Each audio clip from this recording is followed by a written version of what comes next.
Learn how a self taught entrepreneur bought a manufacturing business and made it more profitable with owner Colin Harms from Hypervac Technologies on today's episode of the Executive Wins Podcast.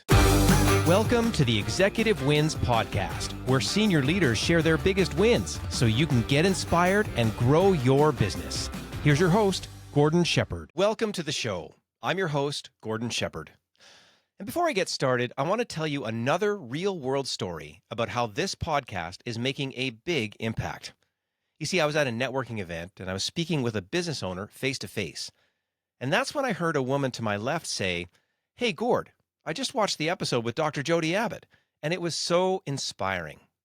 Now, I had never met this woman before, but she recognized me from episode 12 on the Executive Wins YouTube channel. And that was when I interviewed CEO Jody Abbott from the University Hospital Foundation. And then this woman, who I had just met, turned to the gentleman that I was speaking with, and she proceeded to tell him about all the leadership lessons that she had learned from episode 12. Like how Dr. Jody Abbott changed the titles of senior leaders on her staff to make them more proactive. For example, the CFO is now the Chief Catalyst, enabling systems, and Chief Financial Officer. And it's just one of the changes that Jody implemented to positively impact the culture. And it's led to great results because donations are up. It was really gratifying to hear this woman go on and on about what she had learned from this podcast. It's why I do what I do, to help senior leaders share their wins so that other leaders can learn from them. So if you want to get inspired, grow your leadership skills, and maybe even help out someone else on your leadership team, then check out our past episodes and keep listening to the Executive Wins Podcast. On today's episode, you'll learn how a self-taught entrepreneur bought a manufacturing business and made it more profitable with owner Colin Harms from Hypervac Technologies. I also want to let you know that today's episode is brought to you by Executive Wins and the work that I do to help senior leaders grow themselves and their businesses. You see, I work as an executive coach, facilitator, trainer, and business advisor with a wide variety of clients. And while I look forward to telling you all about it, I wanted to help you learn about my work from the perspective of one of my clients. Here's a testimonial that Janice Baskin, the manager for the Edmonton Regional Innovation Network, wrote about me. I had the pleasure of working with Gordon Shepherd from Executive Wins to facilitate a large-scale planning and networking day for the Edmonton Regional Innovation Network. Gord was incredibly organized, professional, and detailed throughout the entire process.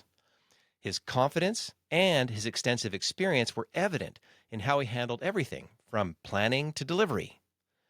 On the day of the event, he expertly engaged stakeholders from multiple organizations in strategic sessions, and he also skillfully led a panel of entrepreneurs. His diplomatic approach, combined with his talent for drawing out valuable insights from a crowd, made the entire process seamless. I was thoroughly impressed with his work.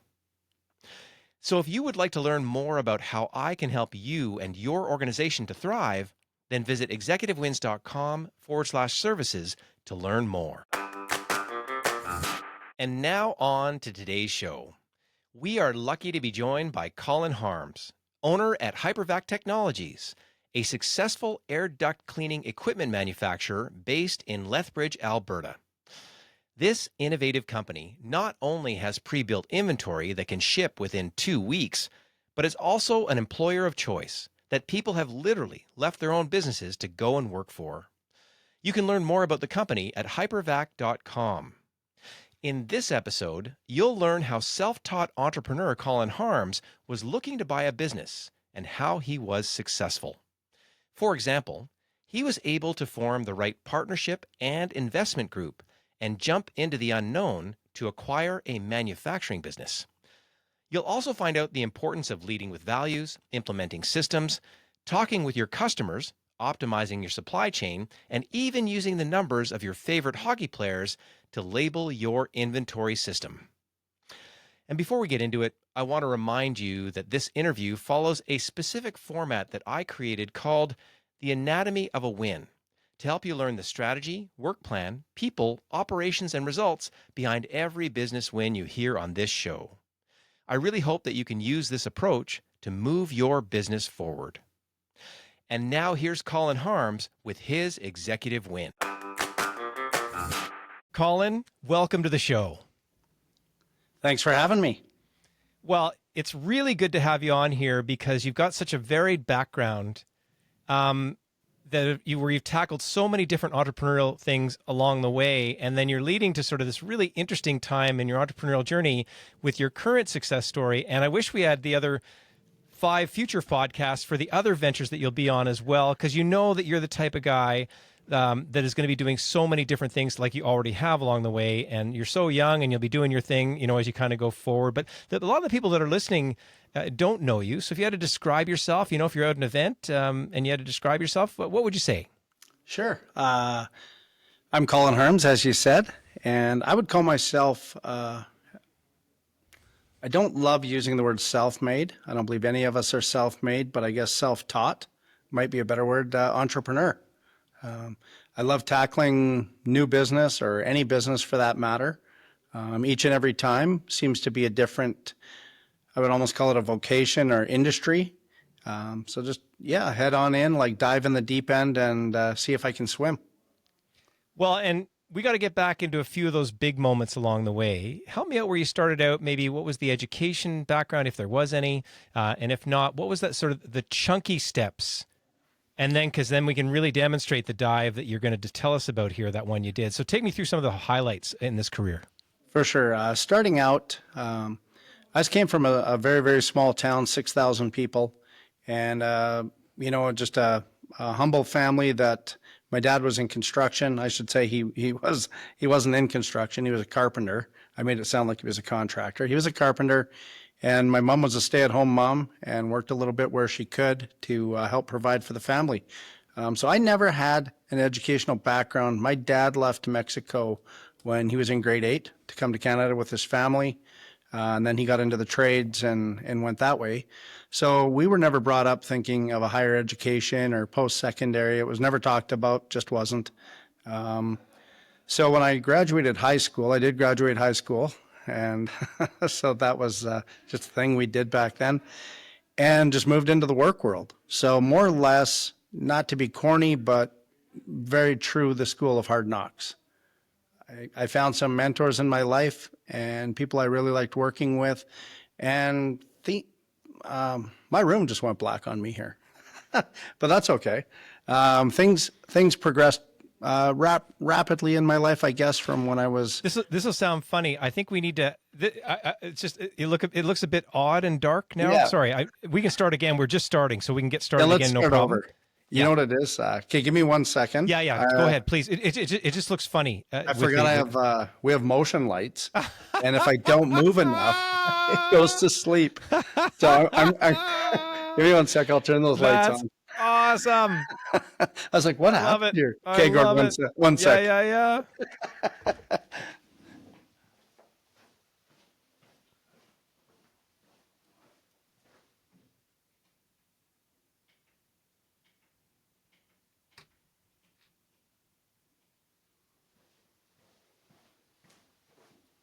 All right.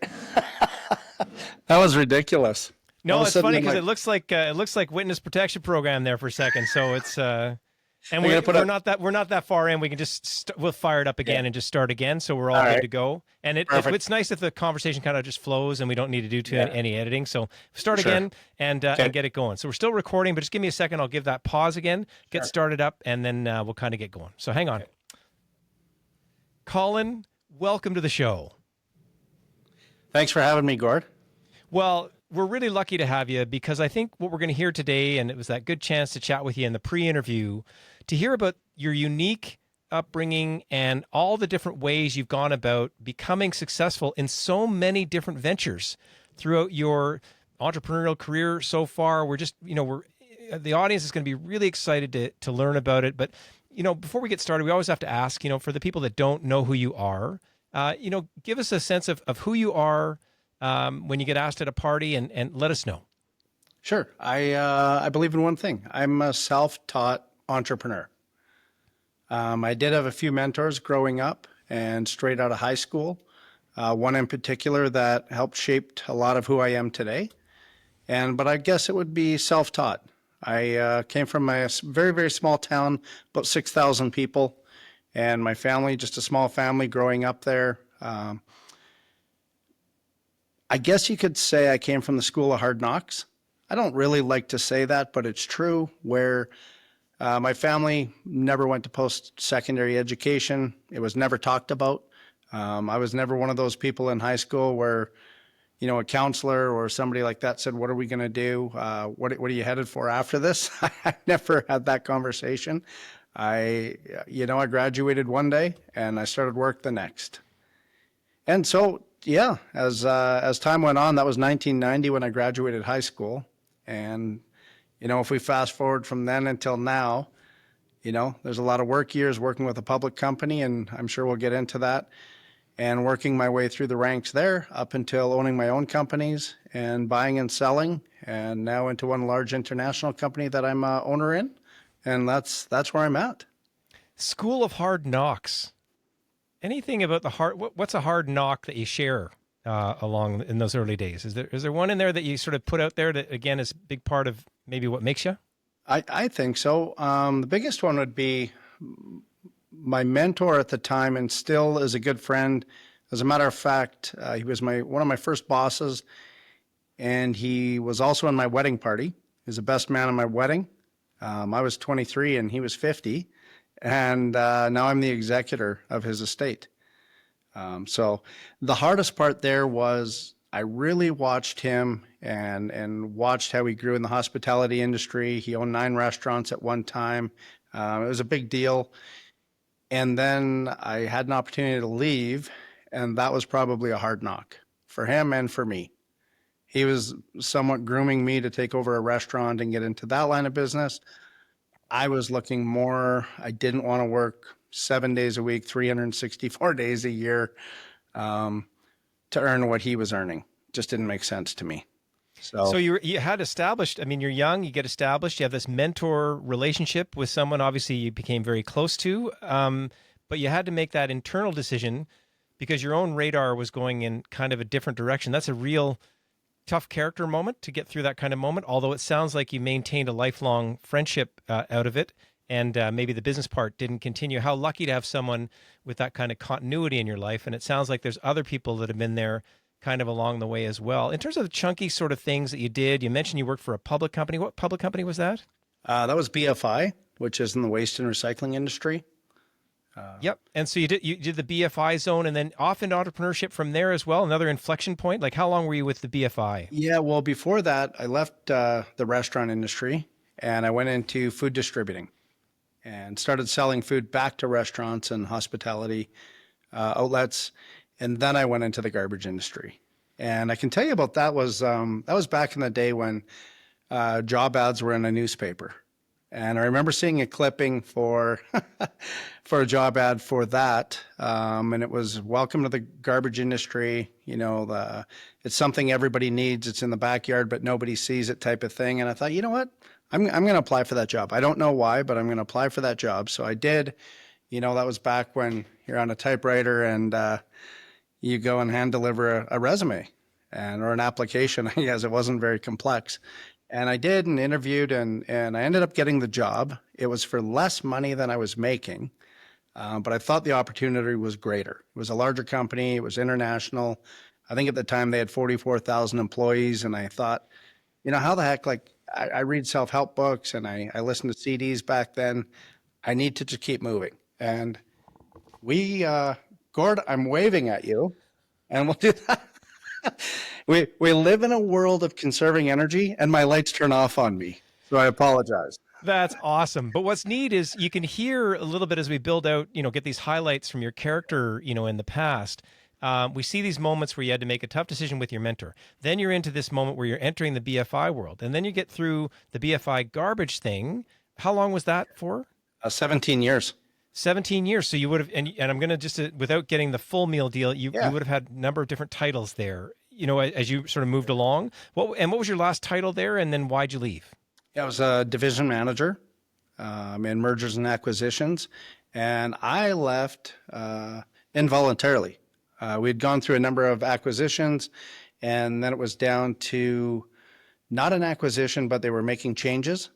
And at that point, there was no different position. I wasn't moving cities, and there was no position for me. So at that time, after 17 years, I walked in one day and I walked out the same day a few minutes later. And I looked at that as the greatest opportunity I would ever have, because I also would, for a few years before that, would go home and somewhat, discuss with my wife that I had the golden handcuffs. It was a great paying position.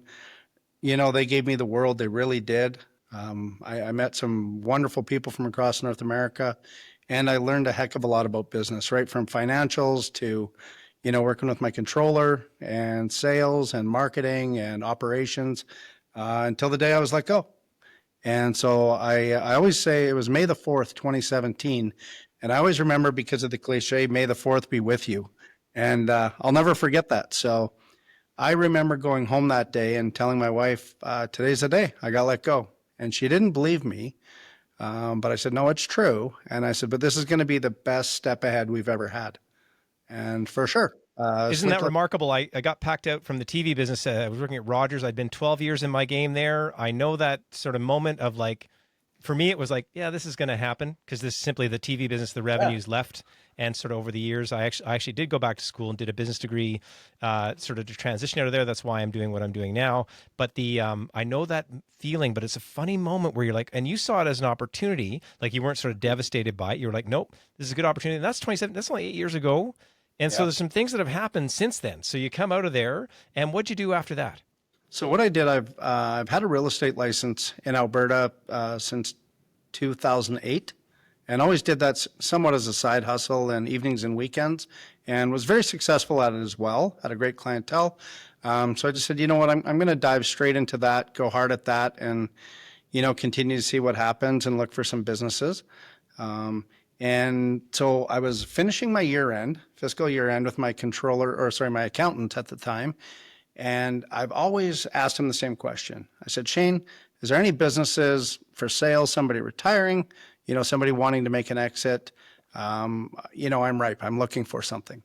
And he always says no, or, kind of goes away from the conversation. But this day he said, you know what? I have a guy that may want to sell his business. He's 50 years old. He's been in it since he was 15 with his dad. And he just wants to move. He wants to move away and sell everything. And I said, well, what does he do? And he said he manufactures vacuums and trucks and trailers from the ground up for the air duct industry. And I said, well, I have no idea what that is, but could I have his phone number? And so he gave me his phone number and his name. I went to the parking lot, I phoned him, and I drove straight out there. And I'll make it real short. 6 months later, we owned the company. Okay, so I'm in restaurants, and then I'm in the garbage business, and then I'm a realtor, and now I'm 6 months later involved in the acquisition of a manufacturing business that puts, I'm going to say, parts on the backs of trucks that folks can ride around with and make sure they can clean air ducts. Is that about right? Yeah, 100%. That's exactly what we do. That's a remarkable, and thank you for digging me into sort of the pedigree there. I wish we could go on the hard knocks and all those wonderful stories. You're a terrific storyteller, and we hear them coming out in spades, but we've got a good sense now of you. And since then, what year was that you made the acquisition? 2021. 2021, 4 years later. How's the business doing these days? Fantastic. So 2021, February 1st, we took over. Interesting part was it was a business was started in 1980, and from 1980 to 2021, they never counted one part. There was no inventory, there was no systems, there was no CRM. They had a Gmail that all the employees were in on the same email account, including their finance, everybody. They were an international company. They did a phenomenal job, just had no systems. So we worked diligently from day one to say we need some systems. We put them in play, and then COVID hit. And we never knew what would happen, but 85% of our customers are in the US. And we weren't able to travel. We weren't able to go see them. Industry was new to us. So I said, you know what? We have to go old school, and I have to pick up that thing on my desk called a telephone, and I'm going to have to talk to customers in an industry that we have no idea, we have no history in the industry. So probably the best thing that could have ever happened, and I would say if I was, and I will do it again, the number one thing I will do when I get into that industry or that business was probably pick up the phone and call every single customer I can. Right? We were a little shy. We were afraid. As in the industry, they had heard, hey, new people bought this company. We're a big player in the industry. They're not from the industry, so the customer base will probably be a little combative and attack us. Our competitors will attack us. And you know what? Me and my partners just said, no, we're going to learn it. We're going to listen to the customer. It can only get better. Like if they had done as good as they did without any systems, without any methods, they just kind of shot from the hip, and they did really well at it. I think we can do better. And That's pretty neat. And so you get in there, and you got this time. You say they need systems. You're listening to the customer. Pretty good ingredients for successful entrepreneurship, for sure.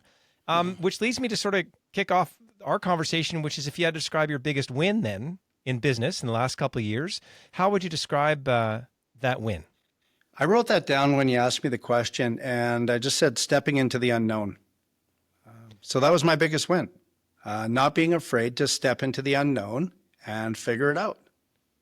Right? So you were able to take sort of your confidence, your skill sets from the past. You would have had skin in the game there, and I don't need to pull out all the numbers, but you got skin in the game, whether it's hours or capital. Do you know what I mean? Like there's some things, there's risk involved. So there's that combo of entrepreneurial, all of that takes to acquire a business that's, I'm going to say minimum 6 figures, 7 figures, possibly without, again, not trying to reveal your financials, but I'm just going to say there's something like that when you're talking about a manufacturing business setting, when we're kind of getting in there. So there you go. So the fact was, the win is that you actually made the leap. That's right. Yeah, and it very interesting. Maybe I'll back up just for a minute. Is when I chatted with a fella who was looking to sell his business, I knew I couldn't do this myself. I said, this is much too large. Plus, I don't actually know what it is. So I had a referral in my real estate business. I had a client he wanted to start a business. He's automotive and a heavy duty mechanic. He's an intelligent engineering mind. And he said, you know what, maybe a tire shop or something mechanical, that type of thing. So I'd looked at a few with him for himself. And so that day I called him and I said, John, I need to come get you right away. He was managing a motorsports dealership at the time. I said, I have something to show you. So I went and got him. We drove back over there. We looked around. We got out and we said, this is something we need to do. And so then we said, this is large. What else are we going to do? So I went back and I said, who's really supported me in my real estate endeavors and been a great client? And I had two guys that had really supported me over the years. And I actually grew up with them, went to school with them, played hockey with them, and they were very successful in different businesses. And so we did a little bit like a Dragon's Den or a Shark Tank. John and I sat down. We interviewed 3 different investor parties and we had never done this before, that we thought, hey, let's see who's a good fit, who's interested. So basically we made a presentation and they came at us with what they thought. And all 3 of them wanted to be a part of it. And we could only pick one. So we picked the one group. And so that's who we still have as partners. I still agree we picked the right ones. They're phenomenal. They're great. They've got a depth of knowledge into business, different types of business. One's an electrical and one's a feedlot operator. So totally different. So that brings us to today. We're 4 years in, just over 4 years in, and we've grown substantially from day one. We started out in a 7,500 square foot building that the previous owner had owned and built, and we leased it until we could have a new building built. And so 4 years later, we're operating in 32,000 square feet, brand new building. And we've added laser manufacturing and all types of stuff. Congratulations. What a great story. And it's so fun to hear those moments along the way that are not, when you're making those level up steps, those aren't easy days all the time. Do you know what I mean? When you're doing your Dragon's Den audition, when you've got these things, but interesting that you had the interested capital kind of thing in there. Give me your sentence again for the win. What did you say it was? Stepping into the unknown. Stepping into the unknown is the win. So one of the things I like to introduce in the conversation now is talk about the anatomy of a win. So what is the strategy, work plan, people, operations, and results behind that? Well, strategically, we've been hearing some of the things along the way, right? You knew you wanted to acquire a business sort of from your own perspective. And when we talk about strategy, like, what's the vision? What are the goals? What are the values, in a sense, that you bring to that? So if you had to describe the highlight from the strategy behind this acquisition and stepping into the unknown, what was the strategy from your perspective? We each sat down as a partnership and came up with cultures and values. And the number one that I stayed on was focus on values, clarity, and long-term scaling. One of the reasons being is everything I watch and hear, and whether it's mentors or peer groups, everybody has an exit strategy. They always talk, what's your exit? What's your exit? And then I heard somebody say, I think it was Mark Cuban actually, and he said he's so sick of hearing everybody pitch what their exit strategy is. And he goes, you haven't even made it. You haven't even started. Right. So that one kind of hit me. And it was a realization that I took home with me. And so it was, focus on my values, be clear about it, my clarity, and long-term scaling. Right. I can exit at any time, but I think we still need to have a long-term vision to get there. Sounds reasonable. In terms of, what are those values, just so that we know? Yeah, value number one was we want to employ people and give them a great place to work. We want them to wake up every day and want to come to work. And we want to provide a safe workplace so they can go back home to their families at the end of the day. Isn't that funny? You didn't start at profits, right? You didn't start in what's in it for me. Make it a great place to work. How lucky, because you can hear as part of your system and process building, you would have gone about the organic process of making that occur, probably based on also feedback from the shop floor in a sense, right? Where you would have got an iterative feedback, and you're probably, is that, say, a continuous improvement area for your business? 100% it is. And you know what? You touched on a great point that I didn't touch on profits. We do very well. I'm not going to shy away from that. We rarely talk about profits. And I think part of that inside of me comes from 17 years at a publicly traded company. I never want to hear about shareholder value, just internally. I you can have the greatest plan and it doesn't matter. It's shot out the window. And you can go to a budget review and you've worked hard with your controller and you've worked all year to have this great presentation, and it just goes down the drain. And they say, well, this is what we need. Well, then why didn't we just do that? So collectively, we've decided we're not going to do that. We're never going to talk to employees about this is the bottom line, right? If we're creating a culture and we're doing it right and we're bringing them along with us, those are things we talk about them as an ownership group, but our staff don't need to hear about that. Our staff need to know they have security. They never need to know, hey, we could be laid off next week. Even with the tariffs we're dealing with right now, 85% of my business is still U.S., and they never hear about that. We just talk about how we're going to shift on the fly, we're going to adapt, we're going to do what we have to do, and they ask the questions, we give the honest answers. It must be so easy to sleep at night, in terms of taking that approach to things. And it's again, a values-based approach. It speaks to you. It speaks to your partnership group in terms of what you put together. The Mike Tyson quote, everyone's got a plan until you get punched in the face, right? So that's sort of your school of hard knocks along the way, because you've seen it at this you've seen it in a multinational, you've seen it at your level. And I love it because it sort of takes my MBA and flips it on its head. And I don't mean to dig in and be overly proud of it, because there's moments where there's the theory and then there's the reality. And a big part of the luck on this show is talking to people that's kind of been there, done that, and just adding. I get lucky because my toolkit gets bigger every time I get to speak with people like you along the way. We've got a values-driven strategy. As you've gone along the way, is there like a BHAG, big, hairy, audacious goal? You said, is there that long-term vision for the company? I'm going to say dollars or people or size or something like that, because you mentioned that earlier as well as part of the strategy. It would. We do have a long-term goal, and I do personally, and that comes along with an exit as well. It's more than a multiplier, and this might sound a little bit different. I've done a lot of investigation, and I was involved with mergers and acquisitions in the waste industry. Similar yet different, just the multiplier was different. I think we can push this business to, a 7 to 8 time multiplier. And that's aggressive, but why it's aggressive is it's real numbers. And with our trajectory, our growth trajectory, when we purchased the company, they'd been increasing they've been around since 1980, but the previous 5 years have been fantastic. Nobody knew COVID was coming. And you know what? We grew during COVID. We actually grew. And we've continued to grow incrementally and phenomenally, even again this year with the tariffs. We're still Well, growing. and I heard the word laser, and when I hear Yeah. about 7 or 8 times multiplier, you're doing some secret sauce work in there Yeah. if you're going to get it. You know what I mean? Because if we went to industry comparables and we started to look around, I'm going to say in a build anything type of business for where you're at.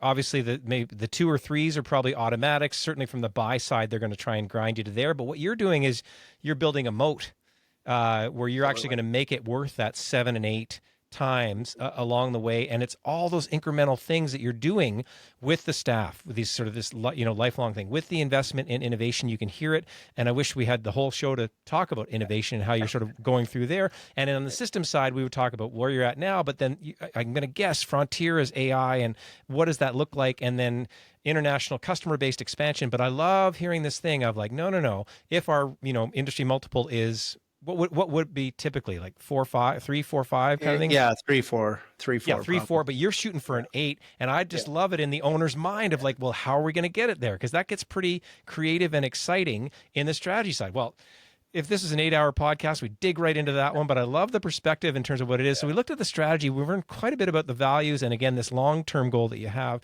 Anytime we have a strategy, we need a work plan. So it's 2021. You kind of get in there and you know kind of what you're lacking. You know that certain things are working, obviously. What are the highlights from the work plan along the way, kind of the inflection points if we drew out the timeline? Is there a moment in time where it sort of made a jump or something like that we could share with the audience? Yeah, in the business, we had a large customer that we acquired when we bought the business. What we weren't told was that they had given notice that they weren't going to be a large customer anymore. Wasn't underhanded. It was just. I'll give you an example. They were building. I guess they had built about 46 trucks in a couple of years for them. U.S. dollars. It was large. When they were building about maybe 60 total. Halfway through the first year, they just said, "Hey, just so you know, this is the date we're done. We're going to do our own thing. We're going elsewhere." And you know what? I got off the phone and I just said, "Oh, okay." I said, "Well, we have all of North America. We have all of the world, actually. So we're going to allocate a bunch more time to getting more customers. So our customer acquisition, we can do a lot better job because right now, if you called Gord, I would have to say you're 4 to 6 months out, right? Because we have this much in the queue. Now, if you call, we said, you know what? Why don't we go to almost be like an auto dealer? What we build right now is acceptable in 4 to 6 months. What if a customer called and we had pre-built them and we had, 18 to 20 trucks ready to go at that given time? So I went back to the partners and said, this is what I feel we should do. And they said, okay, let's do it. So word on the street was these guys are crazy. They're going to go broke. Nobody's ever done this. And when I hear nobody has ever done this in the industry, that's when I know I should do it. Right. So we did it. And customers would start to call. We didn't know our customers. We didn't even know where new ones come from. Right. We just picked up the phone and they said, well, what's delivery time? 2 weeks. What do you mean 2 weeks? That's impossible. Not anymore. And so now we've made it very difficult for the competition because they don't have the capital to do it. And they don't know how to explain to their lenders why they're going to do it. That's the way we see it. And the customers no longer will accept 4 to 6 months. Right? We've changed it where I love this because I honestly I've walked in and walked out with a car off the lot. Do you know what I mean? Like I get that feeling, but that's fine. It's fine if I'm buying a $5,000 junker. That's right. But I mean, this is a different sort of game, and to actually convince each other in a sense, or to have the vision to say, no, we're going to build some inventory, because that's a big capital outlay. It's people, right? It like was. you're tying up your workflow. It bites into, I'm sure, other customers' demands and maybe extends that out a little bit as you're sort of getting that inventory built out. But you saw an opportunity. That's pretty remarkable. Mm-hmm. And we've built on that now. Now it's just part of our day to day. This is what we continue to build out. And just in the industry, we will always have 16 built bodies in the queue. I love gone it from because zero. I work as an advisor, and I've been in sort of some settings where they just have the downtime for their people. Your Mhm. people would never have Yeah, downtime because you're either fulfilling an order or you're pre-building because you've got a feel and right. what those purchase orders are going to look like. And now you're getting a number of years under your belt. So you would actually get a feel for, well, it's 16 right now sitting in the lot or whatever it is. It could be you work towards 24, 50, whatever that That's right. looks like in the future. That's scalable. Yeah, and we've actually sat down, and with the operation we have going right now, we could take an order for 100 trucks or trailers, and we could fulfill it in a very, very short timeline. And the other thing we did, which was due to the supply shortage, everybody was hit with supply shortage. And we said, okay, well, we're not going to be hit with that. We're not going to say no to our customers. We've made a big promise, and now we're getting hit with this. So, as far as engines, that type of thing went for what we build, we went right to Briggs and Stratton and said, well, what if we buy 1 day supply off your line? And they said, well, nobody's ever done that. Why would you do that? And we said, so we have the inventory. We can build out for a year. In the case, they said it was 58 weeks to get an order. And we said, well, we'll just buy a full day. So we did. And then we had other suppliers calling us to buy them from us. So we just continued on that path to today where we're at. And another thing, Gord, that was, I guess, a game changer in the industry when the auto manufacturers stopped manufacturing vehicles. You saw no car dealers had vehicles. That's the way it was. They were trickling in because we had pre-ordered some stuff. We went out and we walked our yard, and that's what my business partner and I do. We think that way. We look. We try to think, okay, what are we missing here? And I just said, what if we build our truck into a trailer? And I said, we don't need a chassis. We can build the trailer. We can build the frame. We can do it all. And we took our exact truck body, put it onto a trailer, put a V-nose on it, but we made it with the frame so it could be upfitted to a truck at a later date when they start to come available again. Well, now that trailer, people love them so much, they don't have to have an asset, an extra chassis. They don't have to tie up $150,000. They can tie up 80 and they can pull it around with a vehicle they already have. So that's been a real good win for us. This is so wonderful. This like this sort of reinvention of the supply chain and where to put a dollar. Mm-hmm. Right? Where do your investors put a dollar? Where do your suppliers put a dollar? Where do you put a dollar? And then what's lovely about it's so funny to hear you say early on about this, we're taking a chance on something we don't know being the win, except your entrepreneurial perspective is pretty special combined with the group that you're with to then be recognizing these things. Because it sounds like you could be resting on laurels. You could have come in here, probably gotten by. They had, whatever, good years and you bought a good business that could have gone in the same direction. But in fact, based on your nature, you're challenging yourself, sounds like day in and day out, to find those improvements, which again really backs up that long-term vision for your 8 times multiple on the way out. I mean, that is just stunning.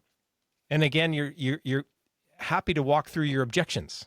Hey, industry, guess what? Now we're going to put them on trailers. Well, that's great, right? And so that worked. And then you've got the affirmation from, we're going to have supply in queue. Like good. We'll throw it on. We'll get out to you in 2 weeks. Unbelievable turnaround. So you must be getting articles written about you and sort of building up your reputation. Brand alone would be again multiplying with those types of investments that you're making. So we talked about the strategy, these unique things that are happening on those timelines. This really innovative moments through those ways.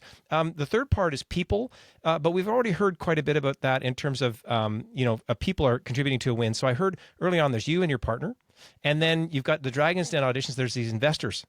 How would you describe sort of that core group, maybe the people in the group, maybe yourself or whoever, how would you describe their attitudes in contributing to this win?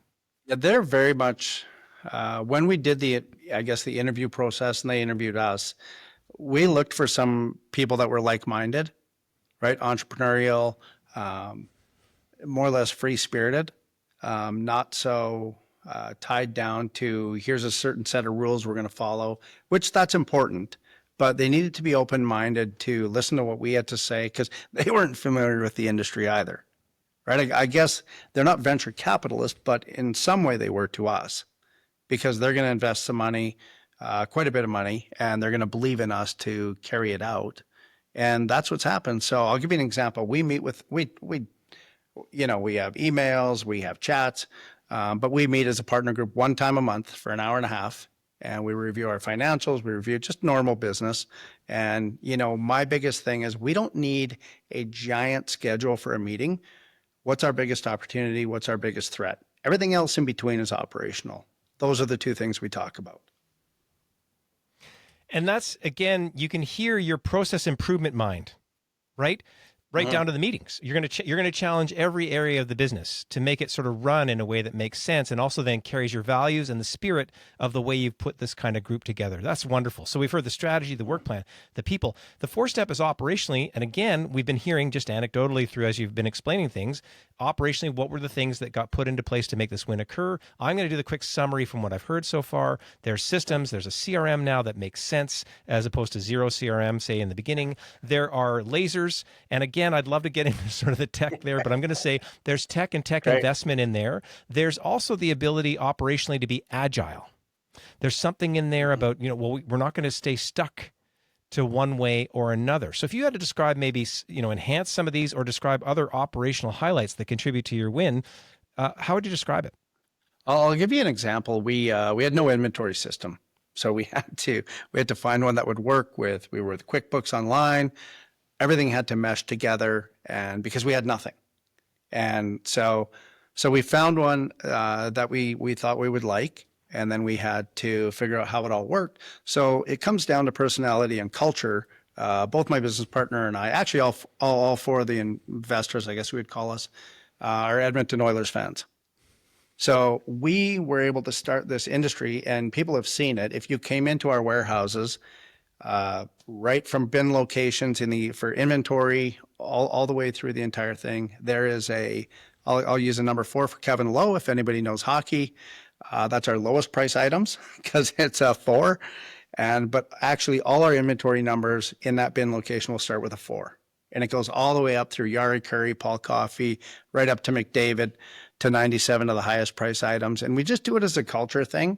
And unfortunately, if somebody doesn't like the Oilers, they probably aren't real comfortable working around here. But that's okay. We do have they like their own. But it's a fun thing we've done, but it's an actual integration right into our systems. So if somebody bought this company from us, they would have no idea why there's an Oilers jersey on the end of every aisle. And there's a number with a name, regardless of the player, and right through. And that's kind of how we've built our culture and what we live off of. And, my other partners, they'll come in, I guess the silent guys, they'll come in and they'll do a tour. They love to show it off. We love our facilities, and they love to show in the Oilers jerseys and explain the bin locations and that we had no inventory before. And I just think it makes us better, right? It makes us creative. We're not following a script or an app. We're more or less inventing it to fit the business. And it really works. And this is how much it works. I won't take too long on it, Gord, is we were delayed on a lot of our manufacturing. Like say we build bodies. There's 1,300 parts in a truck. We're delayed. Something was cut wrong. And we said, how can we make this better? How can we not? We called it the Bermuda Triangle. Things would go from our facility to a Calgary facility, to a Strathmore facility, to a Coaldale, Alberta facility. And we said it's the Bermuda Triangle. And what happens in the middle? Stuff gets lost and damaged, right? So we said, how do we increase that and move it into one spot? So John said, you know what, maybe we should get into laser manufacturing. And we said, well, how are we going to do that? He says, well, we just figure it out. And so he started researching it.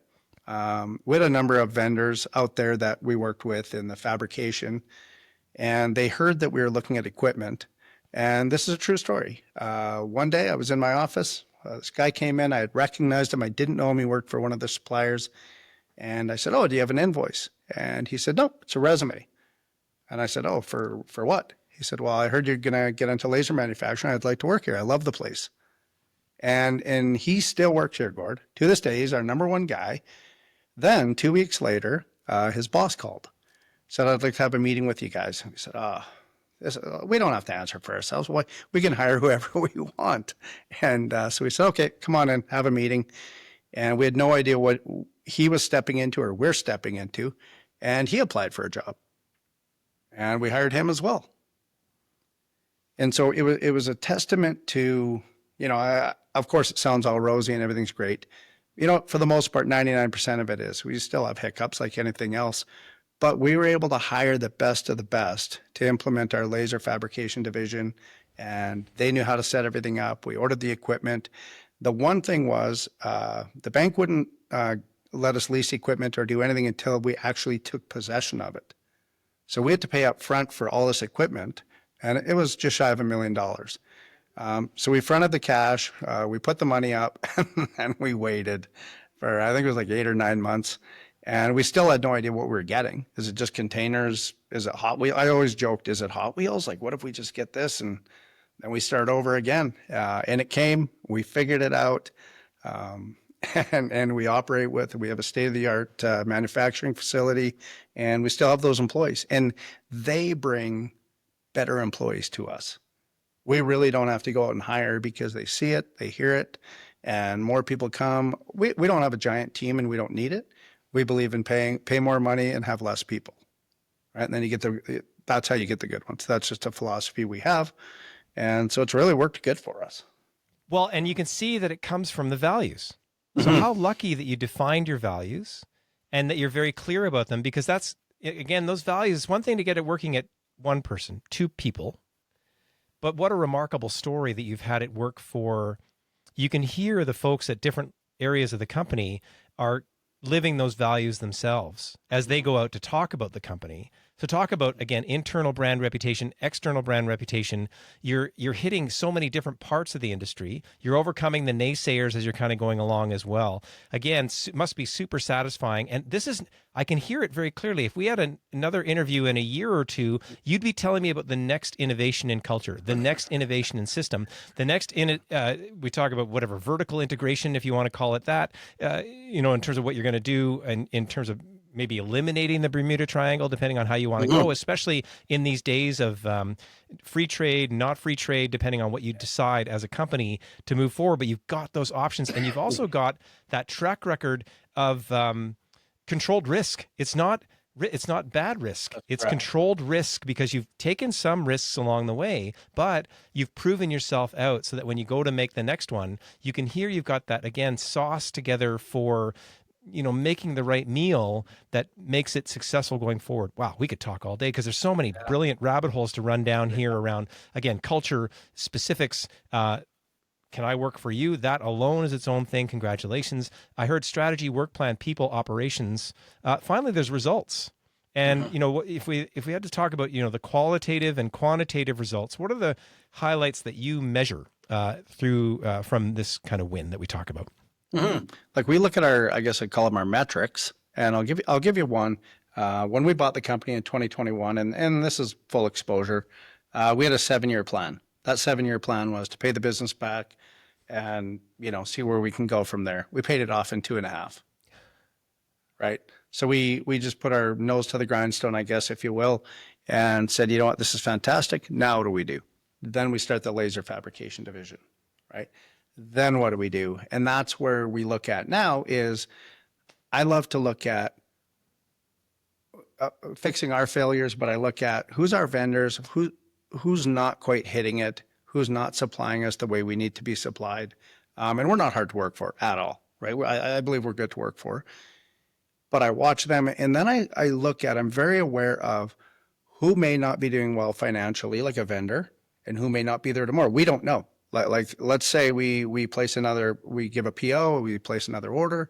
Well, what if they're not there on Tuesday? Gord, I'm sure you've seen it out there, right? Like use a Bed Bath Beyond. We don't deal with them, but a week before they go bankrupt, or, the Hudson Bay Company or whoever it may be, there's a downline to that.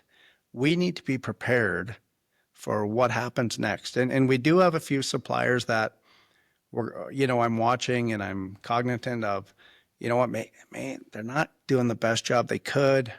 Who's their competitors?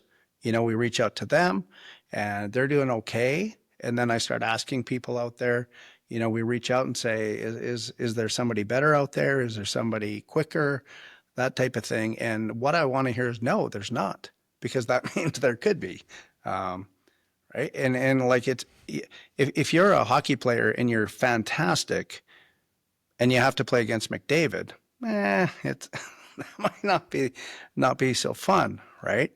But if we can if we here's where the bar is. A lot of companies set their bar very, very low, and I think they should push it, and they stay there. And I think you alluded to it is if we had bought this company and it was doing okay, it was doing pretty good, and financials are good, and you don't need to hire anyone, you don't really have to work any harder or smarter, you could exist, right? And you'd be okay. We don't want to be there. We want to keep pushing the bar. We want to keep moving it, not just forward, but up and then forward, and see how far we can take it. Isn't And that I did remarkable? say, So when I say what results are you looking at, it's funny. It's so wonderful how pragmatic it is. I didn't hear you say I bought a yacht. I didn't hear you say, you know what I mean? We're selling the business next year. You can hear that you're in it to win it in a sense, because you're looking for, again, more incremental or major improvements that you can make to grow this business along the way, which is very consistent with the whole theme that I've heard throughout those years in the way that you've explained the story. On episode 6, I interviewed Alvin Pike on the podcast. Alvin, I the love that. biggest loan he ever got was the mortgage on his house. As a working engineer, he was doing fine. Could have been an engineer for a long, long time, but he had a vision for buying a screw pile business. He got the back not being able to see inside. He said he got the term sheet finally when they signed the NDA. And it was him and his dad. His dad had run like making $500,000 a year doing his little sort of screw pile installations, and then it ran into supplier trouble. So then Alvin was like, well, let's look around, see if we can buy a business. They get inside under the hood of this thing. The guy wants $25 million because it's a good business. Yeah. And Alvin's like, okay, well, we better go back to the drawing board. And then he goes back, and over the short story is they raised $25 million and they bought this business that was making $10 million a year. He got it to $50 million a year in 3 years. So I'm hearing a similarity here about that hustle that it takes. But he had the vision to take that business. It was called Peace Line Piling at the time. They called it Helical Pier Systems, is what Alvin ended up calling it with his partners.